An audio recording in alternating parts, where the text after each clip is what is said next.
이제 2주일이 채 남지 않은 선거도 코로나 방역에 큰 변수로 떠올랐습니다. 정부는 5인 이상 사적 모임 금지를 2주 연장하면서도 수도권의 경우 선거 유세장에 99인까지 모이는 건 사실상 허용한다는 입장입니다. 자, 이건 괜찮은 건지 지금부터 따져보겠습니다. 자, 윤슬기 기자. 네. 일단 달력을 보면 5인 이상 사적 모임 금지 기간 중에 지금 보궐선거가 치러지는 거군요. 그렇습니다. 정부는 오늘 29일부터 4월 11일까지 2주간 지금의 거리두기 단계와 5인 이상 모임 금지를 유지하겠다고 발표했습니다. 예.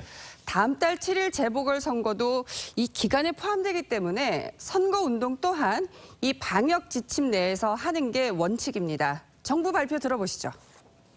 긴장감은 점점 느슨해지고 있어 우려스럽습니다.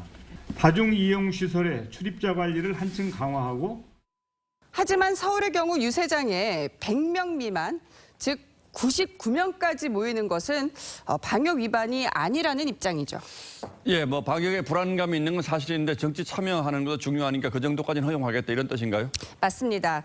다만 방역 당국은 유세 현장에서도 가급적 거리 두기를 하고 악수 대신 주먹 인사를 하라고 권고했습니다. 그런데 이건 이상적인 얘기지 실제로 100명 가까운 사람들이 이 좁은 공간 안에서 이 모범 답안대로 행동하는 거 쉽지는 않겠죠? 그렇습니다. 뿐만 아니라 이 100명 넘는 대규모 인파가 순식간에 몰릴 수도 있고 유세를 전후해서 지지자들끼리 식사 자리를 가질 수도 있습니다. 예. 게다가 최근 서울은 이 100명대의 신규 확진자가 계속해서 나오고 있고 이 부산을 비롯한 영남 지역에서는 변이 바이러스가 잇따라 확인되고 있어서 사실 불안합니다. 바이러스가 사적 모임은 전파되고 공적 인원 선거 유세는 안 퍼집니까? 4차 유행파까지 예고되는 상황인데 지극히 좋지 않은 조치라고 생각이 됩니다. 자, 그리고 또 하나 궁금한 게 혹시 후보자라든지 뭐 캠프 측에서 이 방역 지침을 어길 수도 있을 텐데 이게 선거법 위반이 되지는 않을까요?